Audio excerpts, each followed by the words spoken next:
Hey, welcome back to another episode of Compliance Clips with your co-host Rick Morgan and Yep. me, John Farquhar. Today we're talking about a hot topic. Hot topic. It's kind of like hot cakes, only hotter, I think. Wouldn't you say, Rick? So, I'd say it's going viral, somewhat like it sounds you've got right now with that stuffy nose of yours. yeah. Well, these things happen when you get too close to the cold syndrome, right? So, but That's yeah, right. there's some hot topic talking about English language proficiency within the U.S. It's all over the trucking media. Everybody knows all about it, I'm sure. And if you haven't, you've been living under a rock. But we've got some great information we want to share with everybody to kind of help enlighten and open up this conversation. We do indeed, John. And it's interesting, we're seeing all kinds of conversations, and a lot of people are talking and focusing on the very specific elements around what is English proficiency? How do we Mm-hmm. establish English Mm-hmm. proficiency? And what is that going to look like as and when we get those definitions from the regulatory agencies about out of service conditions? But I've been reaching out, and I know you've been doing the Yep. same, and speaking with some of our colleagues and peers in the industry. And one of my colleagues, Anissa Copeland, who I've had the pleasure of knowing for many years, and who I never speak to unless I am on top of my game Mm-hmm. because you're just not going to be able to keep up. Right. She is absolutely one of the best in the industry. She's one of the smartest people out there that I know. She's got some very senior responsibilities at one of the largest carriers in North America. I was speaking with her on this topic, and she brought up a series of really interesting questions you and I have not seen raised to date. Interesting. And Anissa speaks from experience Yep. because she has actually had some out of service conditions before the 2015, 2016 sunset Okay. for Right. this specific issue. Right. She's got some resources and procedures developed from those days that she has successfully used in challenging the out of service criteria, Mm-hmm. all of which is great, and we'll be more than happy to share some of this information with our audience if they'd like to Yep. reach out with us. We'll tell Sure. you how later. But I shared with you what she shared with me, Mm-hmm. and you did the same thing I did. You went, "Whoa, Whoa is right. I Yes. did not think about that." Yep. So let's kind of quickly go through and touch base on some of the stuff that Anissa Sure. identified because um, it is something that, particularly if you're a larger carrier, you really do want to consider. Mm-hmm. One of them is exit tracking and border return concerns in the event that you send another driver to recover the out of condition situation at the roadside. Mm-hmm. So let's talk to the first one, cabotage. Yep. Yep. So this Talk is to me. this this is where you've got a driver that's placed out of service in the U.S. He has not completed his run, so he is maybe en route to his U.S. destination, and now all of a sudden he's been placed out of service because the officer has deemed him as inefficient in his ability to speak English, and now you have to send down another driver. Hmm.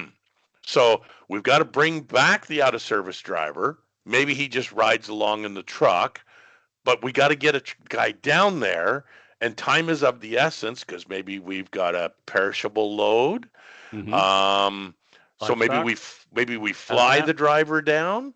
So he goes through a different form of border entry, not Yep. your regular land border.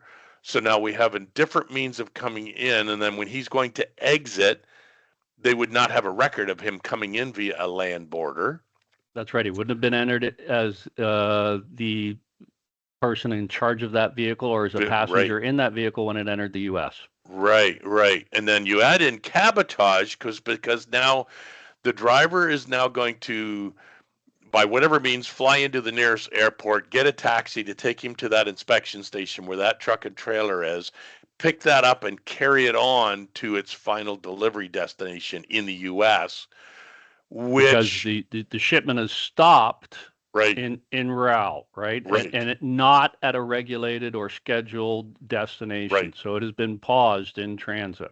right. Yeah, it's not like he's picking it up to bringing it back to Canada. He's got to continue it to its final delivery in the U.S. Wow. Okay, so that really opens up the thought process here to go, how does this affect what my operations could have to deal with? And how do we prepare for and ensure that when our second driver approaches the border, Yep. there's not any questions about Him coming how in. he's leaving or departing, Right. depending Yep. on what it is he has to do on the U.S. side, or even Right. subsequently when he re-enters on another trip. Right. And assuming that we do get our out of service driver back, Yep. and we establish English proficiency, Yep. and we decide to re-dispatch them, Mm-hmm. they could potentially be flagged at the border as Sure. having overstayed their visa, because the U.S. land entry may not have a Right. record of his departure because he flew back. Right. So he's going to need some form of proof that shows, hey, I did come back on this day. So how are we providing that, and how Yeah. are we ensuring that in the event that the load is stopped while in the U.S. with the secondary driver, you can refute any possible challenges for cabotage? So Right. something for carriers to think about. Do we have Yes. some possible ideas there? Yeah, we've got some ideas, Yep. but Yep. we're not going to go down that rabbit hole right now just due to time limitations. Yep. Instead, Right. we're going to say, well, if that wasn't enough to make you think, what are we going to do about possible CDL reciprocity and licensing divergence between the Yes. US and Canada Yep. if Canada continues to permit Correct. interpreters Yep. or other form of supportive measures for a non-English speaking driver to become licensed? Right. And will that reciprocity be forward going only or retroactive to existing legacy drivers? Right. Yes. Oh, that's going to be a big one to be interesting, because we've had the luxury of that reciprocity since 1999, and now we're going to, this could possibly change things. So, And again, we're not saying we have the answers, and we're not yeah. saying that we can put this out there, because we don't know what the final No. legislation is going to look like. But Right. what we are saying is, for those carriers who are seeing themselves within this Mhm. picture, Mhm. perhaps it's time to kind of step back, meet with the necessary folks across your organization, and Mhm. start these discussions so that you can consider what it's going to look like. Yes. You know, Yes. and then we do have the issue of data queue challenges in the event that you decide, or you have proof, for instance, Mhm. of the English proficiency for that particular driver. Mhm. Mhm. So you've But maybe done an English proficiency quiz and validated that, he can speak, read, understand English quite well. well, I mean, let's even look at it more than that. You could possibly say this driver was subject to um, level 1 inspection in a U.S. state Mm. last month Right. Right. and got a sticker. Right. Had no problem. The officer there had no problem with his ability to speak English, understood him quite But clearly. Everything was good. Yeah. maybe that was Maine. Yeah. Yeah. Maybe today he got stopped in Macon, Georgia, Sure. and that roadside officer didn't have the same Right. interpretation of Right. that. Right. So how are you going to, how are you going to establish a data Mhm. queue challenge, right? Mhm. Mhm. What documents are we providing when we send the recovery driver Mm. down? Yes, as to what is your purpose for going into the U.S., right? It's going to come to Yes. that. What is, So business or pleasure? Business, okay, why? Some supporting documentation of sort with that driver to have in their hands to say, I'm going down to relieve a driver.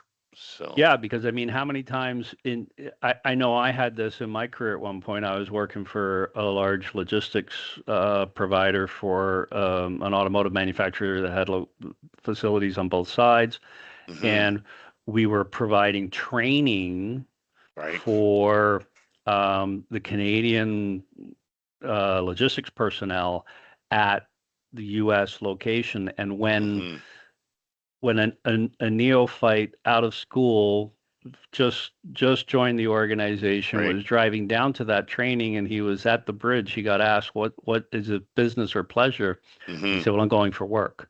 mm-hmm. Well, guess what? Yeah. Guess what happened Wrong to that work. young man? He Yeah. did not get to attend that training session. Right. So if you've Right. got a driver that you're Yep. now that is being interviewed as a part of the, whether you know it is being done at Pearson at Right. the pre-exit, or it's being done Yep. at the border, Yep. what's the purpose of your visit? And Yep. you say, well, business. Mm-hmm. You're flying someone down and you're going to be driving a truck in the US. Mm-hmm. Mm-hmm. Exactly.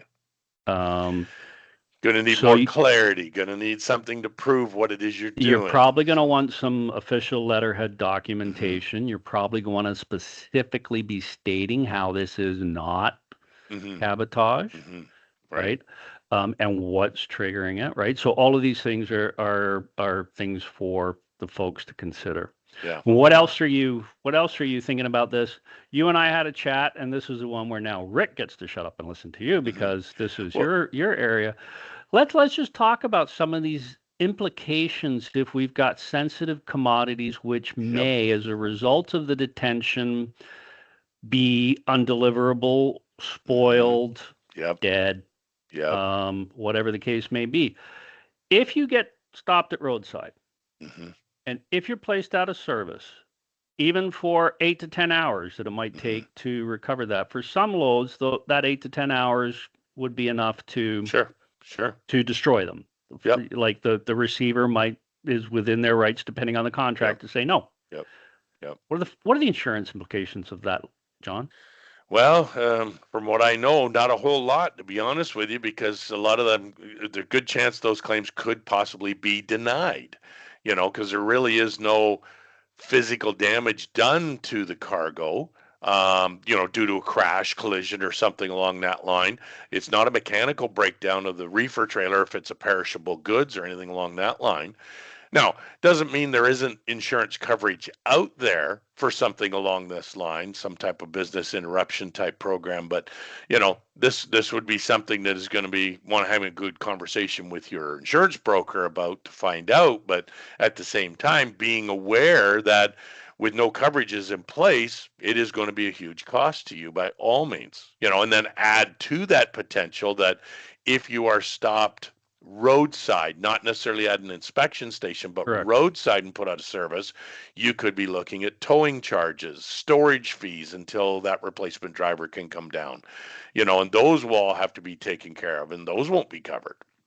And depending on the nature of the goods, you may even be having a look at a transload on-site Yep. requirements, depending Yep. on what's there.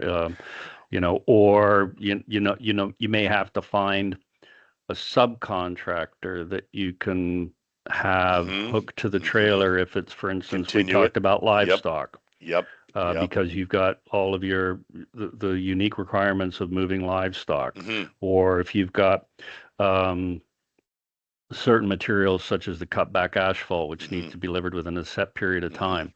Um, again, uninsurable. Yeah. Yeah. Well, and you've got lots of time constraints that you're going to have to deal with, with perishable goods, as particular the asphalt you were talking about. Certain things are going to have to be dealt with in a timely fashion. If it's just a regular load of general dry goods that, aren't in a rush or anything like that, well then, hey, maybe you're just sending a driver down with another driver in another truck that's going en route or got to go slightly out of route to get to that, meet up with that vehicle and that other driver. I could see that happening quite frequently if that were the case, but there is going to be that time where, oh my gosh, time is of the essence here. We need to deal with this now. Here's a question for you. You've got the company placed out of service. You've got the driver sitting at the roadside, placed out of service, and you now have to get a driver dispatched to him, whether you're putting him in a rental car or you're putting him in a plane. What's his duty status? On duty, not driving. So when he arrives at the location of the out of service vehicle, he's not going to have an ELD so he's going to have a paper log. Yep. And it's going to have to show that he's been on duty since that call was received, and he's going to be limited with he or she, is going to be limited with respect to their opportunity to actually operate that vehicle once they arrive. Yep. All depends on how long it takes to get there. That's right. So hey, you know what? Compliance Clips likes to bring you a different perspective of what's going on in the industry, and hopefully this one is going to provide one of those moments where you hang up after this one and you go walk down the hall and say, excuse me, has anyone thought about this? Exactly. Now is the time to be thinking of contingency plans. So, folks, if you're watching us today and this is of interest, or you'd like to join us, participate, again, this is the value of our membership and our audience reaching out to us. We got this whole concept from speaking with Anissa because we were so busy drilling down on the same thing that everyone else was. We completely ignored this. Yes, exactly. Didn't even realize it existed. But please feel free to share this. Feel free to reach out for John and I if you'd like some resources, because I mean, like at this point, again, these are just suggestions. These are just discussion documents of things that carriers should be considering for what may or may not happen on June 25th. Right. Because let's be clear, they don't have a lot of time to develop the degree and the level of documentation that they've got to develop to implement this on the 25th. Never mind the training that they would have to do across the entire CVSA organization and all of the officers at the roadside that are trained to do it. Right. So, we could be looking at the possibility of a rolled out or delayed implementation date. However, anecdotally, we've heard that roadside is already doing it now. Yes. Food for thought. Let's just leave it at that. What do you think? Sounds like a plan. I like it already. So, all right. Let's see. So till next time, thanks for watching Compliance Clips. We hope it's worth your while, and may it be the best 15 minutes of your morning. Yep. Smash those buttons. Like, subscribe. We'll see you next time. Take care. Hey, thanks for tuning in. We hope you found today's materials to be useful and you can put them to work. Be sure to subscribe to our YouTube channel so you never miss an episode. And if you've got questions from today's material, or maybe you're just looking to improve your safety and compliance game, please feel free to reach out to either me or John. And remember, you can't manage what you don't monitor.